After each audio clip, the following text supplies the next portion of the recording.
수험생 여러분 안녕하십니까. 공단기에서 건축구조와 건축계획을 강의하고 있는 안남식이었습니다. 자, 드디어 25년 지방직 9급 문제풀이 건축계획 문제풀이를 해보도록 하겠습니다. 먼저 풀이에 앞서서 하여튼 1년 동안 너무너무 준비 많이 잘 하셨고 잘 참아오셨고 시험도 보시느라고 수고 정말 많으셨습니다. 건축계획 문제풀이 앞서서 먼저 간단하게 출제 경향 분석표 한번 보도록 하죠. 자, 여기에 처음 보시는 분들을 위해서 설명을 드리면 여기 괄호 안에 있는 것이 괄호 안에 있는 앞에 있는 게 24년 지방직 9급, 뒤에 있는 게 25년 국가직 9급입니다. 그래서 여러분들이 25년 국가직 9급을 보신 분들은 오른쪽 거, 왜 오른쪽 거 있고 24년 지방직 9급이 가장 쉽게 출제했던 역대급으로 가장 쉽게 출제했다고 하는 11, 2, 1, 넷 요렇게가 가장 쉬운 거고 보시면 거의 비슷하죠. 24년하고 상당히 유사합니다. 네, 그런 걸 있다라는 정도만 보시면 되고 그러면 문제를 하나하나 풀어보도록 하겠습니다. 자, 첫 번째 문제입니다. 치수와 모듈에 대한 설명으로 옳지 않은 것. 모듈 정합이죠. 모듈 정합. 기본 모듈은 10cm, 100mm, 1m으로 한다. 뭐 그리스냐 로마냐에서 그리스부터 시작을 했죠. 건축물의 수평 치수. 요거는 뭐 제 수업을 들으신 분들은 워낙 많이 해봤죠. 그래서 우리는 수평이냐 수직이냐 해갖고 이게 900, 600, 3M, 2M, 900, 600, 300, 900까지 구조까지 전부 다 했었죠. 수평 치수는 3M이나 3cm의 배수를 한다가 틀린 정답이고요. 오히려 3번, 4번이 더 어려운 내용이었어요. 3번, 4번을 틀린 보기로 냈다면 문제 수준이 확 올라가고 1번에 배치를 안 했겠죠. 근데 제일 쉬운 게 그래도 2번이니까 그래 여기까지는 분위기 좋아 하고 가는데 요게 나왔다는 건 문제가 조금 어려운 게 나올 수도 있겠네 라고 생각을 했는데 20번이 끝나는 그 순간까지도 전혀 끝까지 배신을 하죠. 건축물의 용적률에 대한 개념으로 옳은 것, 용적률의 정의를 바로 물어봤어요. 그래서 용적률의 정의는 대지면적분의 연면적. 지금 여러분들이 정의만 물어보는 게 아니라 우리는 뭐 70, 90, 70, 40, 20, 500, 1500, 400, 180까지 머릿속에 쫙 있는데 그냥 갑자기 유치원 수준의 문제만 띡 하고 나온 거죠. 좋습니다. 뭐 2번이니까 여기까지는 별로 어렵지 않겠지. 그리고 여기 제일 앞에 지금 현재 오픈이 된 게 B체형입니다. 여러분들이 아마 A체형, B체형이 이렇게 있었을 것 같은데 그러니까 선정위원이 들어가서 문제를 쭉 내면 문제를 하나만 냅니다. 하나. 예를 들어서 B체형이다 그러면 B체형 하나만 내요. 그거를 문제 배열을 바꿔서 다른 A체형이나 이렇게 바꿔서 정답을 뭐 2개를 해서 여러분들이 쭉 앉아 계시면 이걸 시험지를 나눌 때 바로 옆에 사람이 같은 체형이 아닐 가능성이 크게 그렇게 배치를 한다고 하더라고요. 어쨌든 오픈된 B체형을 하고 그리고 여기는 이제 수험생들이 정상적으로 공부를 했다면 생각하는 난이도를 보는 겁니다. 제가 생각하는 난이도가 아니고 제가 생각하는 난이도를 먼저 말씀드리면 20문제 딱 풀고 나서 와 처음부터 끝까지 딱 푸는데 제가 항상 문제 풀어본다고 그랬잖아요. 처음부터 쫙 풀고 나서 정확하게 6분 걸리더라고요. 근데 다 맞췄더라고요. 제가 여태까지 항상 풀어보는데 다 맞은 경우가 별로 없었어요. 항상 하나하나 2개는 저도 모르니까 찍거든요. 근데 하나도 모르는 게 하나도 없는 거야. 그래서 이게 이렇게 쉽게 나와도 되나 할 정도였는데 어쨌든 제가 생각하는 난이도가 아니고 여러분들이 정상적으로 공부했을 난이도 그리고 요거는 이제 기본서 제 25년 기본서를 바탕으로 했을 때 페이지에 요 내용이 있다라는 내용이죠. 대지면적에 대한 연면적의 비율, 대지면적분의 연면적, 그리고 대지면적분의 건축면적, 요 건폐율의 정의죠. 건폐율의 정의, 용적률의 정의. 우린 그거 정의만 한 게 아니라 아까도 얘기했듯이 70, 90, 70, 40, 20, 500, 1500, 400, 180이라고 하는 수치까지 다 해놓고 7급 하시는 분들은 그거 말고 오른쪽에 있는 거 더 곱하기 한 3 또 해주세요까지 했는데 뭐 박사과정 준비를 쫙 준비하고 있는데 유치원 수 문제가 탁 나오니까 그냥 허탈하죠. 어쨌든 요거 맞히는 거 별로 문제가 없고요. 3번 갑니다. 호텔의 건축계획에 대한 설명으로 옳지 않은 것. 제가 중간중간에 설명을 할 때 뭐라고 했었냐면 동선이 교차된다. 그러면 너무너무 반가운 거라 그랬죠. 그냥 땡큐라고 하고 답을 적으라 그랬죠. 근데 여태까지 단 한 번도 이런 문제가 나온 적이 없어요. 교차되도록 해야 한다가 걔가 옳지 않은 걸로 답으로 바로 되는 건 사상 처음입니다. 그래서 저도 놀랬어. 응? 교차되도록이 나왔다고? 이게 틀린 보기로 바로 답이라고? 그러니까 교차된다는 건 역순과 교차는 1도 예외가 없다고 계속 강조를 드렸죠. 그래서 숙박객과 연회객의 동선 당연히 구분하는 거죠. 왜냐하면 숙박객은 객실을 사용하기 때문에 유료 음료를 드셨어요? 안 드셨어요? 체크를 해야 돼서 프런트를 반드시 끈다고 했고, 연회객은 객실이 없으니까 다이렉트로 그냥 연회장에서 뭐 회감연 아니면은 뭐 돌잔치 갔다가 바로 주차장으로 구분을 한다고 그랬죠. 더군다나 구분하는 거는 조금 그래도 한 중고등학교 수준은 되죠. 근데 교차되도록 하는 순간은 이게 훅 또 떨어지는 거죠. 요것만 교차된다는 건 1도 예외 없습니다라는 것만 알면 되는 거죠. 나머지는 여러분, 이게 3번이 그나마 좀 괜찮은 복이죠. 3번이 조금 수준이 있는 복인데 이걸 틀어서 냈으면 좀 또 수준이 높아지는데 이렇게 내면 갑자기 훅 떨어지게 됩니다. 어쨌든 1, 2, 3번이니까 별로 어렵지 않았고요. 자, 4번 갑니다. 공동주택의 형식에 대한 특징으로 옳지 않은 것. 이것도 지금 정확하게 정의 플러스 살짝 이제 특징. 1번 편복도형은 말 그대로 복도가 한쪽 편에만 있는 거죠. 붙어 있는 거죠. 그래서 한 측의 복도를 두고 여기에 각 세도로 접근하는 용이다. 그냥 정의만 설명을 한 거예요. 중복도, 단위 주거가 복도 양쪽으로 배치됐다. 충복도니까 가운데 중자들. 복도가 가운데 있고 양쪽에 옆에. 역시 정의. 대신에 요 뒤에 살짝 붙어 있죠. 대지의 이용률을 높일 수 있다. 편복도형하고 비교하면 같은 복도 길이가 똑같았을 때 편복도형은 예를 들어서 여기 10세대밖에 없는데 중복도형은 곱하기 20세대가 있으니까 대지 이용률이 더 높아지는 거죠. 그리고 여러분들한테 제가 강의를 좀 딥하게 했을 때 뭐라고 했냐면 대지 이용률이 높은 건 대부분의 공동주택의 95%가 다 그렇다. 오로지 계단실형, 홀형만 대지 이용률이 낮은 편이다. 걔가 예외다. 라고 말씀을 드렸죠. 3번 통행부 면적이 작아서, 왜냐면 계단실은 통행부가 편복도, 중복도, 복도라는 말이 없고 복도가 없어지고 계단실로 바뀌니까 복도가 확 준다고 그랬죠. 복도의 통행부 면적이 작아서 건축물의 이용도가 높다는 것까지 훌륭합니다. 너무 좋죠.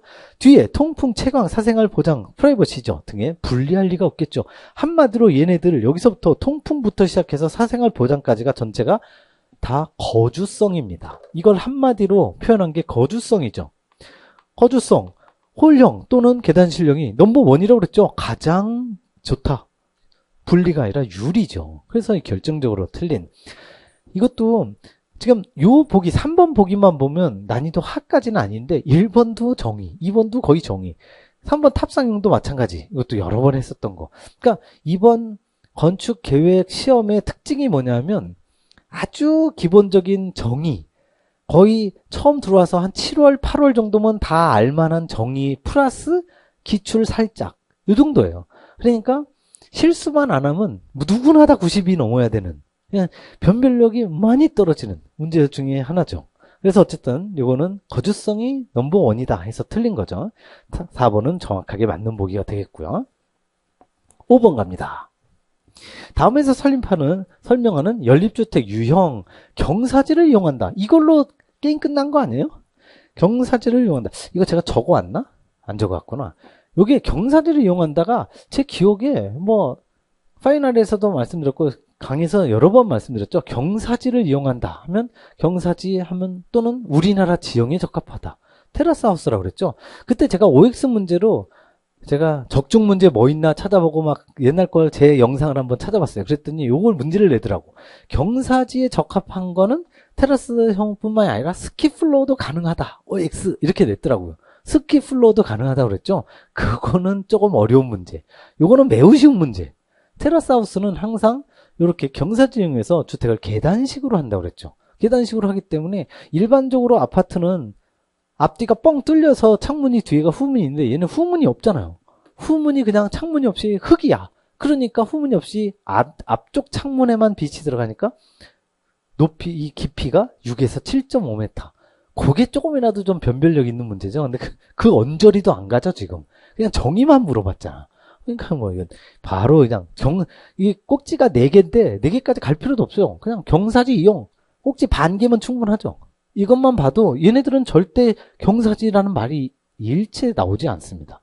그러니까 테라스 하우스는 경사지나 우리나라 지형 요것만 참고하면 됩니다. 물론 다른 것도 다 해당은 되죠. 그렇게 보시면 간단할 것 같고 6번 갑니다.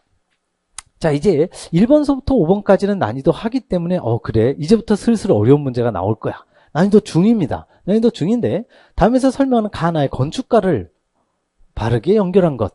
자, 바르게니까 기본적으로 서형 건축사구나. 서형 건축사 만만치 않겠네? 라고 했을 때 이 페이지가 우리 기본서 페이지도 있지만 기출의 415페이지도 비슷한 문제가 나와 있어요. 자, 바우하우스 교장을 영입했다. 제가 카페에 이렇게 글을 보니까 나 바우하우스 교장 딱 보자마자 바로 그냥 월터 그루피우스 찍어서 틀렸잖아. 이 얘기를 하더라고요. 그래서 하면서 봐. 바우하우스 교장 맞긴 맞는데 왜 이게 아니냐. 여러분들이 다녔던 중고등학교는 모르겠는데 중고등학교도요. 교장 선생님이 바뀝니다. 교장 선생님 평생 하고 뭐 100년씩 하고 이러는 거 아니에요. 계속 바뀌기 때문에 바우하우스의 초대 교장, 초대 첫 번째 교장이 월터 그루피우스. 본인이 만들어서 본인이 교장을 한 거예요. 그러니까 그 초대 교장이고 그 다음에 바우하우스의 교장을 다른 사람으로 할 수도 있는 거죠. 그래서 요거까지는 좀 어려운 내용이에요. 여기는 어려운 내용인데 결정적으로 이 뒤에 베를린 신 국립미술관이 있잖아요. 이게 기출 415페이지에 그대로 출제가 됐다고요. 그거를 여러분들이 정확하게 알고 계신다면 별로 어렵지 않았다. 왜냐면 밑에 도미노 시스템 나오고 근대건축의 5원칙, 근대건축의 5원칙까지 바삭하게 달달달달 암기하고 있는데 이거 르꼬르비제 모르시는 분 거의 없잖아. 그러니까 나가 기본적으로 르꼬르비제니까 3번하고 4번 둘 중에 하나가 되는 건데 이 뒤에 앞에 있는 그러니까 요거를 월터 발터 그루피우스로 하느냐 아니면 미스 반데로에를 하느냐 그게 바로 베를린 신국립미술관 이걸로 결정이 되는 거죠. 그게 바로 요 아까 얘기했던 기출의 415페이지라고 하는 게 이 문제입니다. 주요 작품으로는 물론 시그렌 빌딩도 나오고 더 레스 더 모도 나오긴 하지만 여기 나오잖아. 베를린 신국립미술관 등의 작품이 있다라고 누가 유명하냐? 더 레스 더 모 미스 반데로에가 되는 거죠. 그래서 이게 미스 반데로에가 답이 되니까 4번이 정답이 되는 거죠. 이걸 보자마자 교장 선생님이야 기억나? 하면 초대 교장이라는 거를 꼭 공부를 하셨어야죠. 그래서 이건 난이도 거의 유일하게 난이도 중이 아닐까 제가 생각하는. 뒤쪽에 나오는 우리 서양 건축사 문제도 있는데 이게 오히려 더 난이도 중이 맞는 것 같아요. 자, 7번 갑니다. 미술관 건축 계획에 대한 설명을 옳지 않은 것. 나름대로 미술관 건축에 대해서 특수전시기법, 순회 형식까지 막 자연채광 한꺼번에 다 집어넣어놨어. 굉장히 어렵게 내려고 흔적은 많이 뿌려놓으셨는데 아주 기본적인 흔적만 뿌려져갖고 결국에는 문제가 또 쉬웠어요. 특수전시기법에 하모니카 아일랜드, 파노라마, 디오라마의 종류를 나열하는 게 아니라 여기서 각각의 특징들을 얘기했으면은 좀 난이도가 더 올라갈 텐데 이거 그야말로 제일 가장 기본적인 거죠. 이것도 마찬가지. 연속슬로 중앙홀 갤러리 형식으로 구분할 수 있다.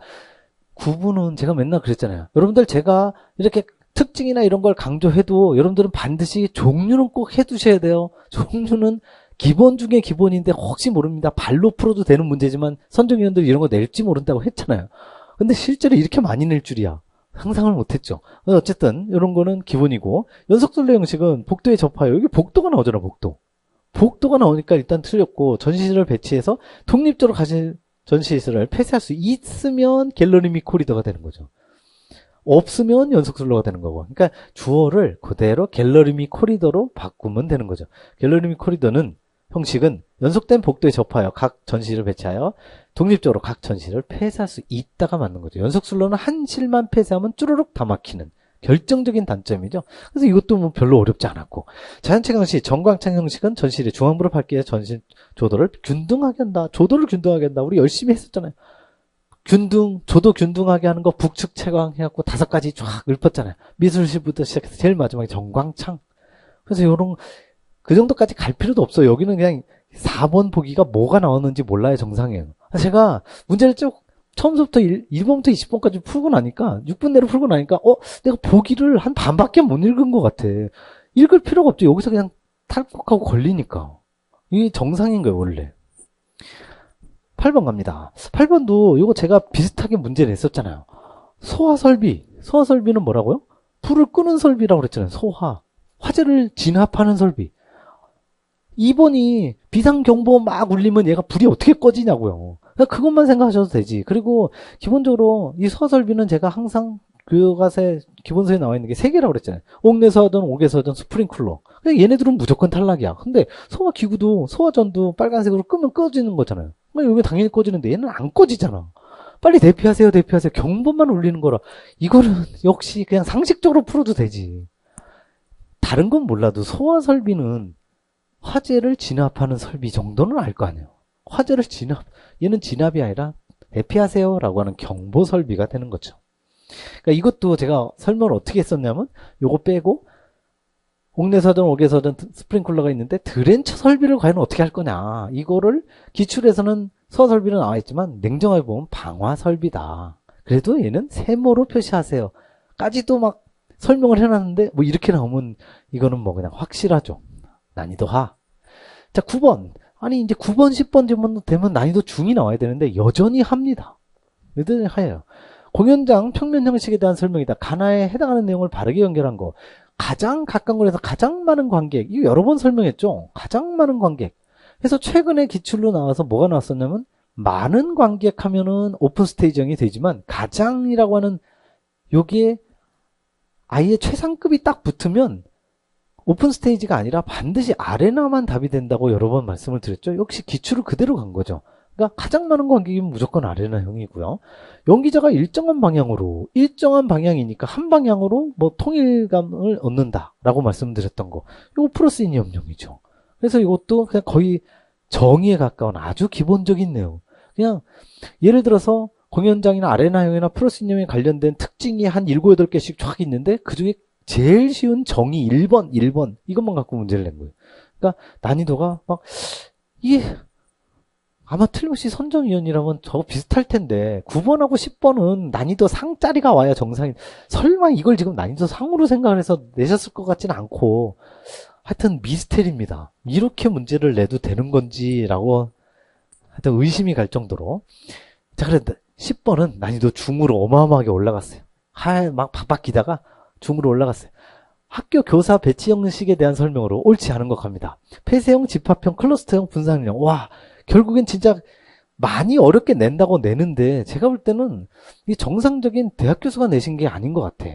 이게 기본적으로 낮아도 너무 낮아요.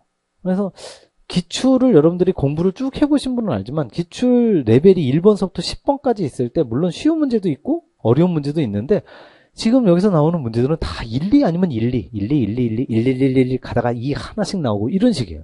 그러니까 그냥 쉽게 만점이 가능한 그런 문제였었습니다. 그래서 보시면 폐쇄형은 대지의 효율적인 이용이 가능하다. 미음자 형태이기 때문에 협소한데 쓴다고 그랬죠. 집합형은 동선이 짧아서 학생 이동이 유리하다. 집합형에서 제일 그래도 어려운 문제가 뭐냐면 요거죠. 이게 물리적 환경이냐 자연적 환경이냐. 둘 중에 하나가 뭐가 좋고 뭐가 안 좋고. 그게 그나마 제일 변별력이 있는데 그게 이거죠. 이 동선이라고 하는 게 수평 동선이 바로 물리적 환경이라고 그랬죠. 물리적 환경은 수평 동선은 짧아지기 때문에 학생 이동이 유리하다. 위로 올라가니까. 그래서 물리적 환경은 좋아지지만 자연적 환경이 북향도 나오기 때문에 불리하다. 안 좋아진다. 그게 제일 그래도 비슷하게 조금이라도 변별력이 높은 거였었어요. 어쨌든 맞고요.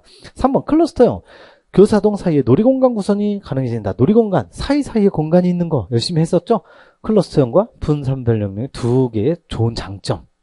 그래서 맞죠. 4번 분산변력령은 일자로 쭉쭉쭉 핑거플랜 현행이니까 일조 통풍도 교실의 환경 좋고 불균등이 아니라 균등이죠. 그래서 분산변력령 공동주택에 일반적으로 돼 있는 뭐 편목도형 아니면은 병원의 파빌리온 타입 공장에도 분산 이 기본적으로 옆으로 퍼져 있는 거 전부 다 같다고 그랬죠. 일직선으로 돼 있으니까 전부 균등하다.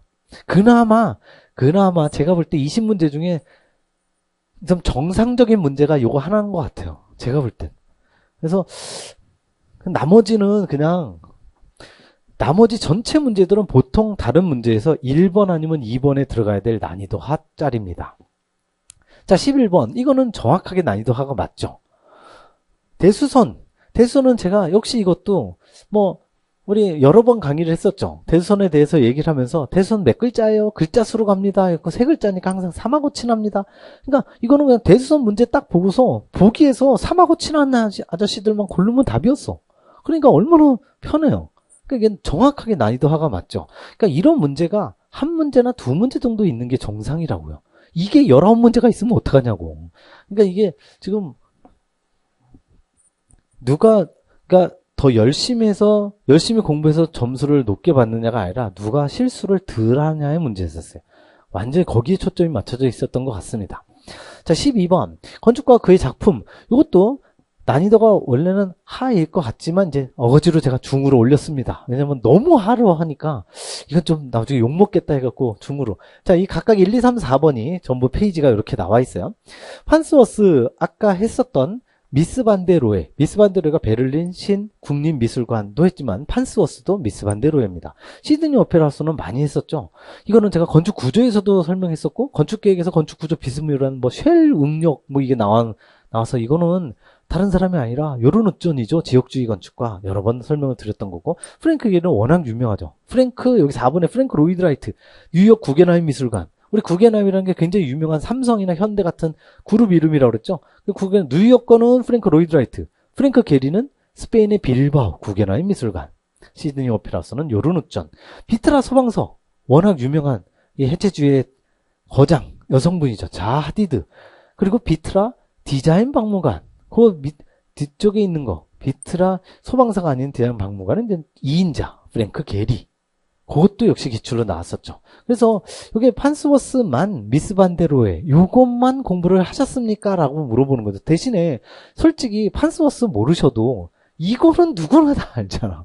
미술관에 아까 했었잖아요. 순회형식, 연속술로 갤러리 코리도 중얼형식의 변형. 그 뉴욕 구겐하임 미술관 사진까지 보여드렸잖아. 그때는 프랭크 아저씨가 똑같다고 그랬잖아요. 근데 게리 아저씨예요. 라이드 아저씨예요 해갖고 로이드 라이트가 뉴욕, 게리가 스페인 빌바오. 그것만 아셔도 이건 좀 쉽잖아. 얘는 어려워도. 그래서 이 답을 확실하게 아는 건 난이도 중은 아니죠. 냉정하게 보면 난이도 하죠. 근데 얘를 혹시라도 헷갈려 했을까봐. 그래서 요것만 오답이지만 이거 몰라도 돼. 1번은 몰라도 답을 구할 수 있었죠. 그래서 이거는 냉정하게 보면 난이도 합니다. 13번.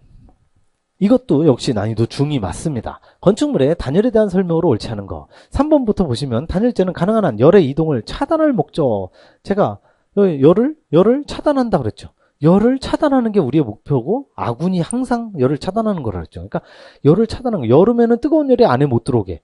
겨울에는 따뜻한 열이 밖으로 못 빠져나가게. 차단하는 게 우리의 목표라고 그랬어요. 그러니까 단열재가 이러한 차단을 하는 목적으로 사용하는 재료다. 정확하게 정의는 맞아요. 1번. 일반적으로 결로 방지에는 외단열이 있고 내단열이 있다.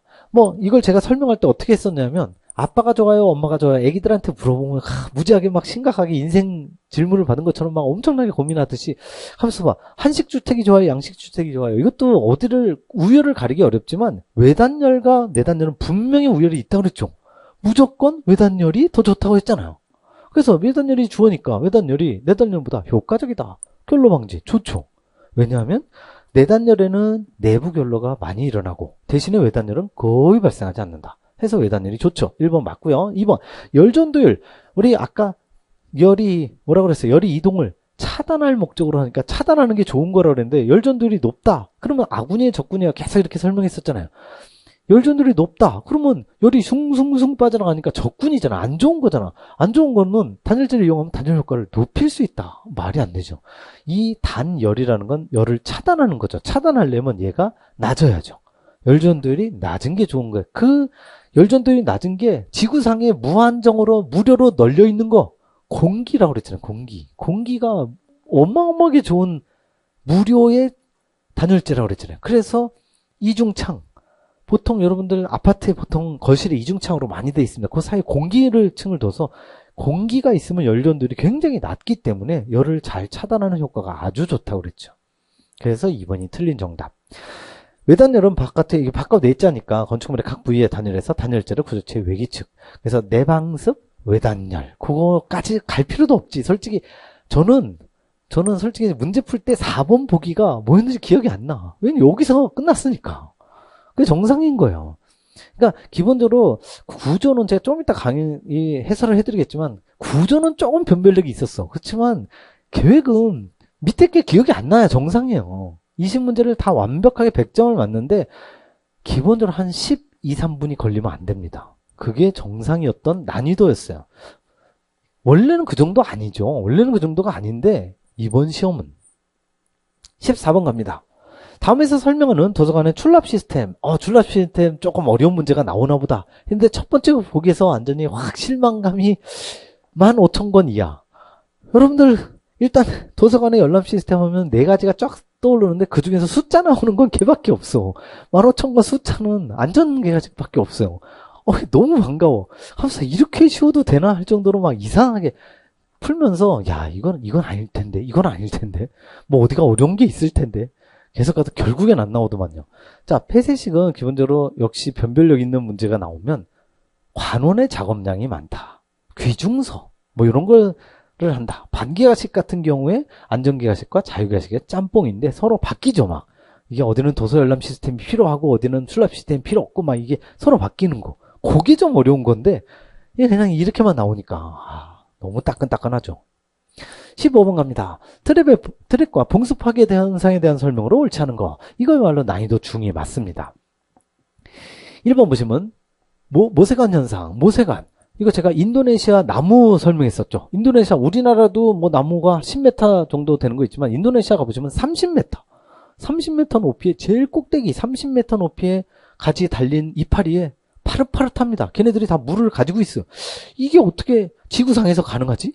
맨 밑에가 물인데 얘네가 펌프를 이용해서 전기를 사용해서 펌프를 위로 올리는 것도 아니고 모세관 현상이라고 그랬죠. 가느다란 머리카락 같은 게 있으면 그걸 타고 30m까지 올라간다고 그랬죠. 그게 이물질에 의해서 발생을 하는 거 맞죠. 2번 거주자가 장기간 집을 비워 트랩에 물이 증발하는 경우도 있죠. 증발이 있습니다. 증발되면 취기가 발생한다. 이게 좀 이상한 거 아니야? 취기? 알딸딸 술 마시고 이 취기가 오르는 거 그거 아니야? 물론 그때도 취기라고 하지만 여기에서 취기는요. 증발이 되고 나면 하수구 냄새입니다. 막 역한 냄새. 그걸 원래 공식적인 명칭이 취기이고 취한다. 그때 취기가 그거는 우리 술 드셨을 때 하는 거고. 두 개의 뜻이 다 있어요. 그래서 이때 취기는 그러니까 이 증발을 해서 막아주는 게 없으니까 우리 봉수가 뭐 하는 거예요? 이 막힌 물의 역할이 뭐라고 그랬죠? 벌레가. 그래서 악취, 벌레, 가스. 그 악취가 이겁니다. 그러니까 악취를 물이 막아줘야 이게 악취가 안 올라오는데 물이 없으니까 증발이 돼서 빠지니까 악취를 다른 말로 취기라고 합니다. 어쨌든 이것도 맞죠? 3번 이제 드럼 트랩, 드럼. 그러니까 이걸 제가 설명할 때 어떻게 했냐면 드럼통만한 트랩이다 라고 생각하셨죠. 드럼통 무지하게 크죠. 그래서 관트랩에 비해서 다량의 봉수를 가지고 있다. 드럼통이니까. 여러분들 보통 관트랩, P트랩, S트랩 같은 거는 그냥 화장실에서 이렇게 세면대 밑에만 봐도 바로 보이잖아요. 그러니까 이게 관트랩은 굉장히 작은데 드럼 트랩은 그냥 드럼통이에요. 그러니까 다량의 봉수를 가지고 있죠. 그래서 잘 안 쓸려 가는데 일반적으로 세면기, 대변기, 소변기 전혀 볼 수 없죠. 이거 보는 건 S트랩입니다. 교본서에 그대로 나와 있죠. 세면기, 대변기, 소변기에 주로 사용한 S트랩. 사이폰기 트랩이죠. 이 알파벳으로 돼 있으니까 봉수 파괴가 잘 돼요. 드럼 트랩은 물이 많으니까 봉수가 파괴가 잘 안 됩니다. 그래서 요거는 주방 배수용. 주방에 이게 기본적으로 싱크대 배수용 쪽으로 많이 쓰는 거죠. 그래서 3번이 틀린 거고 3번을 혹시 몰랐다 하더라도 4번도 트랩은 배수관 속에 여기 나오잖아요. 벌레, 가스. 벌레 어디 갔어? 벌레는 빠졌지만 두 개 요거 등에 실내로 침투하는 것을 방지하기 위해서 배수 계통의 일부를 봉수가 고이게 하는 기구를 말한다. 50에서 100mm까지 달달달달 암기하고 있었겠죠. 근데 그냥 정의만 나왔잖아. 그래? 3번은 몰라도 1번, 2번, 4번이 워낙 확실한 내용이기 때문에 별로 어렵지 않게 맞출 수 있었어요. 별로 어렵지 않지만 이거 전체 20문제 중에 제일 어려운 문제 중에 하나야. 그러니까 난이도 중으로 당당하게 해놨죠. 근데 아마도 정상적으로 한 3, 4개월 이상만 공부하신 분이라면 전혀 어렵지 않게 맞췄던 문제가 됩니다. 16번 갑니다. 주택법상 용어의 정의이다. 자, 드디어 이제 상자가 하나가 딱 나옵니다. 근데 그냥 상도 아니라 중상이야. 자, 중상이 이게 왜 중상이라고 했냐면 첫 번째 요게 가에서 다에 들어갈 내용을 바르게 연결한 거, 옳게 연결한 걸 고르라는 거죠. 도시형 생활주택, 이거 여러 번 했었죠. 제가 막 OX로 뭐 299세대냐, 300세대냐, 돼요, 안 돼요? 300세대 됩니까, 안 됩니까? 왜냐면 여기 300세대가 보이니까. 근데 미만이면 해당 없으니까 299세대까지고 300세대는 해당 없고, 그걸 말씀드렸죠. 해당 없으면 어떻게 되는 거예요? 공동주택으로 간다고 했죠. 어쨌든 도시형 생활주택은 300세대 미만. 요거는 굉장히 쉬웠고요. 근데 이제 나하고 다가 생전 처음 보는 거죠. 주택법에 나오는 거예요. 그런데 왜 이게 중자가 붙었느냐? 제가 말씀드렸잖아요. 저는 6분 안에 풀면서 그냥 부담 없이 맞췄어. 왜냐하면 여기 건강하고 쾌적한 실내 환경이 나오고 여기는 오랫동안 유지를 한대요. 아니 이걸로 보고 맞히는 거죠. 법이 여러분들 그냥 생뚱맞게 만들어지는 게 아니에요. 냉정하게 아주 논리적으로 만들어져 있다고. 건강하고 쾌적한 실내 환경. 그러면은 그게 건강 친화형이 되는 거죠. 그리고 여기 오랫동안이라는 말이 뭐예요, 이게? 장수명이지, 이게. 아니, 우리가 장수명이나, 우리 왜 구조에 장스펜 있잖아, 장스펜. 세종대왕님이 보시면 기겁할 얘기죠. 장자가 한자고, 스펜은 영어고. 어딨어? 세 글자 중에 한글이 하나도 없네? 이렇게 되는 거죠. 근데 장스펜이라는 게 긴 스펜이잖아요. 그러니까 오랫동안이니까 장수명이죠. 오랜 기간 동안 유지관리가 될 수 있다. 그래서 얘는 장수명이고, 얘가 건강친화형이죠. 이건 상식적으로 얼마든지 맞출 수 있는 거예요. 그래서 이걸 제가 엄청 고민했어요. 이거 난이도 중으로 할까 승상으로 할까. 근데 저는 아주 쉽게 맞췄는데 여러분들이 아마 요게 300까지는 금방 되는데 여기 위 거냐 아래 거냐 고민하셨을 것 같아서 중상으로 그냥 어거지로 상자 하나 올려놨는데 냉정하게 보면 이것도 상으로 충분히 맞출 수 있었던 내용이죠. 그러니까 법의 정의는 절대 허투루 만들지 않는다. 그런 신념만 정확하면 맞출 수 있었던 내용이고요. 17번 요거는 뭐 일단 여백이 많으니까 여백이 많은 만큼 거의 애기 문제죠. 유치원 수준도 안 가는. 자, 근린생활권 주거단지 단위 하나로 대략 0.5에서 2.5까지는 모르셔도 제가 맨날 적어드렸던 뭐 10에서 15냐 15에서 25냐 근린분구하고 슈퍼블록하고 뭐 5 플러스 5씩 되고요. 저쪽 구조로 가면 마이너스 5고요. 막 열심히 설명했던 거를 떠나서 이걸 몰랐다 하더라도 얘가 너무 결정적이잖아. 어린이 놀이터. 이건 무척 강조했던 거잖아요. 제일 작은 인보가 어린이 놀이터. 그 다음엔 유치원. 그 다음에 초등학교. 그리고 나서는 갑자기 경찰서가 나오고 전화국이 나옵니다. 라고 말씀드렸잖아요. 그러니까 그것만 다른 건 뭐 헥타르 뭐 몇 명이냐 몇 호냐 몇 세대냐 뭐 복잡한 거 말고 그냥 정말 어린이 놀이터, 유치원, 초등학교, 경찰서 전화국 요것만 알아도 풀 수 있는 아주 정말 기본적인 난이도 하죠. 게다가 이것까지 해두신 분도 있었을 거야. 꼼꼼하게 공부를 하셨다면 예를 들어서 0.5에서 2.5 헥타르고 뭐 뒤쪽에 분구가 15에서 25 헥타르고 100 헥타르 많이 나오고 400 헥타르까지도 아마 틀림없이 하셨을 것 같은데 그러니까 뭐 하신 분이라면 더 확실하게 맞췄겠죠. 18번 거주평가 갑니다. 거주평가에서 대한 설명으로 옳지 않은 것. 자, 2번, 3번, 4번 보시면 여태까지 대부분 다 나왔던 거예요. 건축계획의 개조 시 설계 자료로 활용할 수 있다. 피드백해서 지침이나 설계 자료 활용. 맞죠? 평가 요소. 요게 거의 항상 평가 요소가 나올 때는 여기가 사용자면 맞고 설계자면 틀리고 항상 그것만 보라고 그랬죠. 뒤쪽에 있는 디자인 활동, 디자인 업무 이거는 대부분 맞는 걸로 나온다고 했고요. 인터뷰, 현지 답사, 관찰 등등의 방법으로 평가한다. 뭐 틀린 게 하나도 없어. 그러니까 솔직히 이것도 아까와 비슷하게 1번을 정확하게 몰랐다 하더라도 2, 3, 4가 워낙 확실하게 맞는 거니까 그냥 1번을 찍어도 되는데요. 여기 건축법규 이건 기출로도 여러 번 나왔었잖아요. 건축법규가 거주평가의 주요한 평가 요소이다 해서 틀린 보기 나와서 아니요. 계획설계 때 합니다. 계획설계 때 우리가 하는 건축법규가 뭐라고 그랬어요? 70, 90, 70, 40, 20 500, 1500, 400, 180이라고는 건폐율, 용적률, 높이 제한 이거를 계획설계 그림을 그리기 전인 기본 설계 들어가기 전인 계획설계에서 한다고 그랬죠. 거주평가에서 전혀 하는 게 아니에요. 거주평가는 기술, 기능, 행태적 평가 항목. 그래서 여기는 아니죠. 우리 이제 왜 실강생들은 아시잖아. 다른 건물에 있을 때 이게 홀수층엔 남자 화장실, 짝수층에 여자 화장실. 그래서 맨날 화장실 한번 가려면 그 가파른 계단을 오르락내리락 해야 돼. 그래서 그냥 돈 주고도 운동하는데 그냥 무료로 운동한다 생각하시라고. 근데 그게 그런 불편한 만족도 조사죠. 건축법규는 POA하고 전혀 상관이 없습니다. 그래서 요거는 기출에 그대로 나와 있는 거죠. 그걸 몰랐다 하더라도 2, 3, 4가 워낙 확실하니까. 역시 이것도 그냥 어거지로 난이도 중이라고 했지만 하나 다름이 없는 거죠. 19번 다음에서 설명하는 서양의 근대건축 운동. 그래서 저는 이 문제 딱 볼 때 그래 19번에 서양 건축가 또 안 왔으니까 좀 어려운 게 나오겠지. 웬걸 그냥 여기서 딱 끝났어요. 그냥 오스트리아 빈하고 끝났어. 왜냐하면 제가 항상 얘기했었죠. 독일 공장연맹은 절대로 안 나올 거다.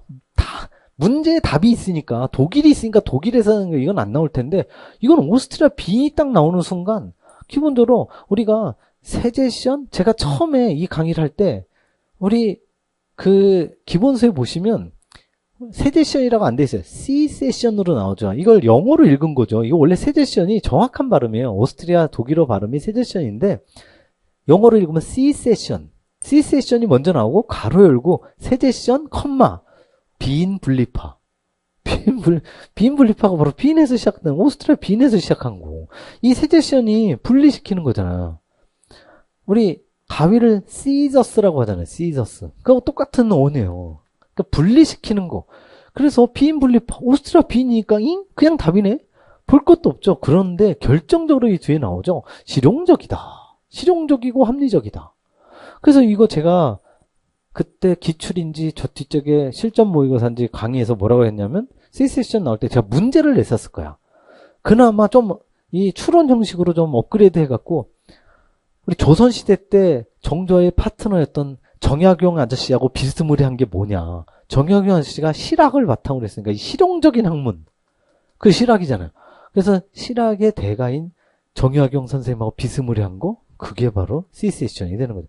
세제션, C세션, 빈 분리파. 근데 오스트리아 빈에서 그냥 결정적으로 저기가 나왔죠. 아마 이게 오토바거는 안 나오고 뭐 우리 장식을 끔찍이도 제약시 하셨던 그 아저씨가 나왔으면 아돌프 로스 아저씨가 나왔으면 더 확실했을 텐데 어쨌든 이것도 난이도 합니다. 절대 난이도 중이 아니죠. 이건 그야말로 그냥 정의만 물어봤으니까. 20번 마지막 갑니다. 공동주택 주동계획의 스키플로어형에 대한 설명으로 옳지 않은 것. 혹시 1번 보시면 단위주거의 다양성 및 인면상의 변화가 가능하다. 왜냐하면 여기에는 안 나온 것 같은데 반층씩 어긋나게 하는 것도 있고 또는 2계층이나 3계층마다 복도가 있어요. 그래서 이렇게 어긋나 있어. 어긋나 있기 때문에 항상 다양성이나 인면상의 변화가 가능하죠.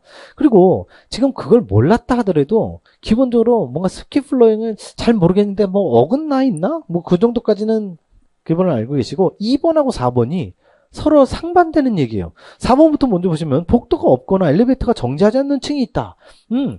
우리가 시험에 많이 나왔던 복층형이나 메조넷형은 복층형이기 때문에 짝수층에 복도가 없다고 그랬죠. 그거 비슷하네. 복도가 없거나 엘리베이터가 정지하는 층이 있어서 동선이 복잡하고 피난에 불리하다. 정확하게 맞습니다. 여기에 복도가 없는 층이 있다고 그랬잖아. 복도가 없는 층이 있는데 이번에 보시면 복도 등 공유 면적이 많대요. 복도가 많대. 그러니까 2번하고 4번은 분명히 서로 반대로 설명하고 있는 거죠.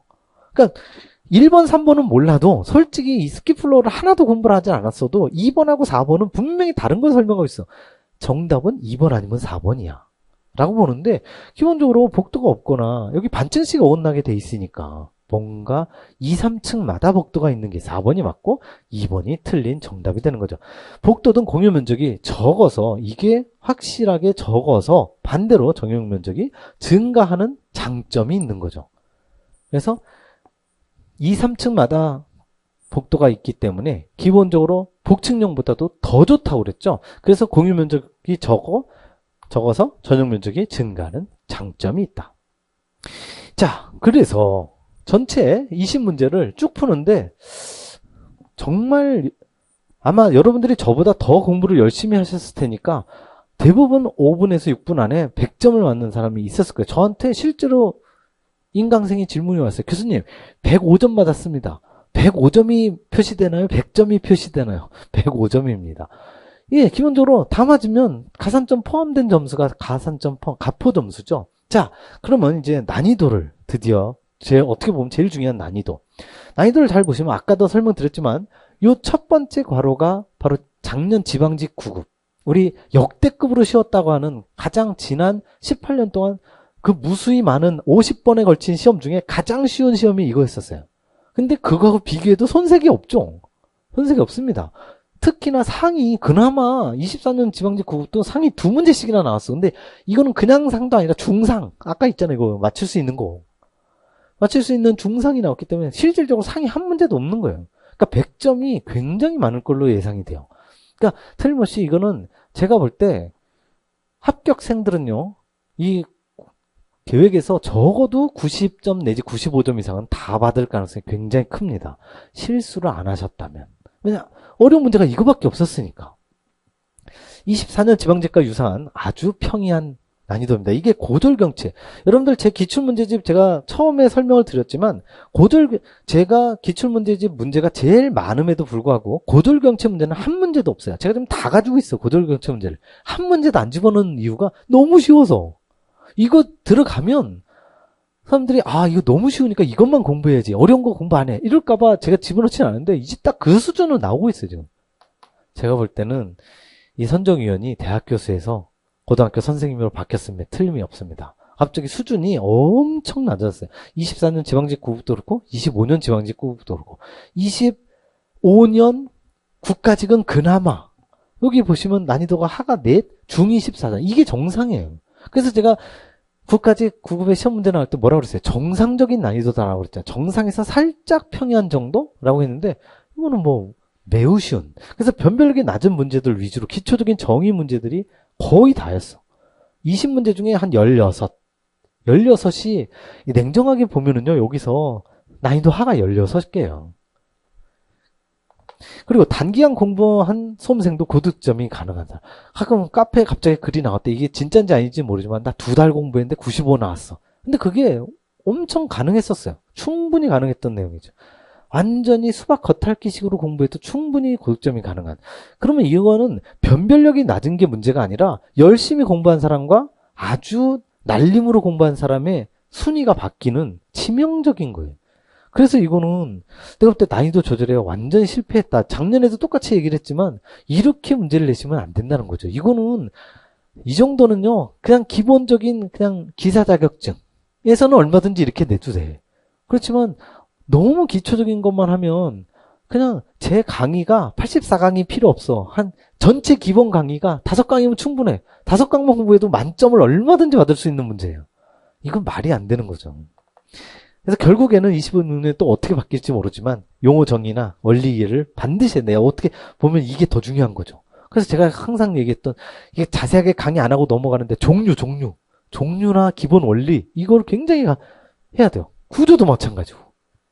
기출 문제를 응용하는 거는 하기는 해야 되지만 근데 제 강의가 기본적인 문제 수준보다 훨씬 높은 이유가 저는 7급을 타겟으로 하고 있으니까 7급에서는 이렇게 절대로 안 나옵니다. 이거는 제가 볼 때는 9급 문제가 아니라 거의 제가 요때 24년 지방직 9급 때 30급이라고 했거든요. 이번 거는 한 29급짜리 정도 거의 비슷한 문제입니다. 그래서 제가 볼 때는 여러분들 공통 과목은 제가 전혀 모르니까 모르겠는데 영어나 이런 것들이 조금 어렵게 나왔다면서요. 국가직보다는 좀 어려웠다고 하더라고요. 근데 계획이 많이 쉬웠고요. 구조도 좀 이따 설명드리겠지만 국가직보다는 확실하게 쉬웠어요. 그래서 그 쉬운 거와 국가직에서 영어가 좀 어려운 거하고 거의 비슷하지 않을까. 그래서 기본적으로 작년보다 근데 계획이 너무 쉬웠어. 작년보다 더 쉬웠어요. 제가 볼 땐. 그렇기 때문에 이거는 그냥 냉정하게 본 게 아니라 막 어거지로 막 위로 올린 거죠. 냉정하게 보면 여기 16개예요. 작년보다 더 쉬웠어요. 그래서 100점이 상당히 많을 걸로 예상이 됩니다. 그래서 건축계획이 이렇게 쉬운 이제 한 과목이라도 이런 과목이 있으면 전체적으로 이 합격컷이 올라갑니다. 특히 서울이나 아주 광역시, 부산 이런 데는 꽤 높아질 걸로 예상이 됩니다. 그러니까 기본적으로 정말 열심히 하시는 분들은 거의 실수를 안 하거든요. 그러니까 이런 건 대부분 다 100점을 맞으니까 여러분들이 아실 거예요. 한 과목이라도 100점 언저리가 나오면 100점이 나오든지 105점이 나오면은요. 다른 거 뭐 70점, 80점 받아도 확 커버가 됩니다. 왜냐면 70점 맞고 100점, 105점 딱 맞으면 175잖아. 175의 평균. 딱 하면 갑자기 거의 90 언저리가 나온다고요. 그러니까 굉장히 파워풀한 거거든요. 문제를 이렇게 쉽게 내면 변별력이 없다는 소리가 공부를 조금 한 사람도 엄청나게 높은 순위로 갈 수 있는. 그래서 혹시라도 우리 사이버 국가시설센터에 계시는 분들이 이거 좀 모니터링 하시면 이렇게 좀 내지 말아달라고 그렇게 말씀을 드려도 하여튼 24년 지방직구급, 25년 지방직구급 너무 심했습니다. 자, 이상으로 25년 지방직구급 건축계획 문제풀이 모두 마치고요. 그래, 뭐 이거 쉽건 어쨌건 간에 하여튼 1년 동안 열심히 수고하신 여러분 하여튼 응원합니다. 모두 다 합격하시길 바랍니다.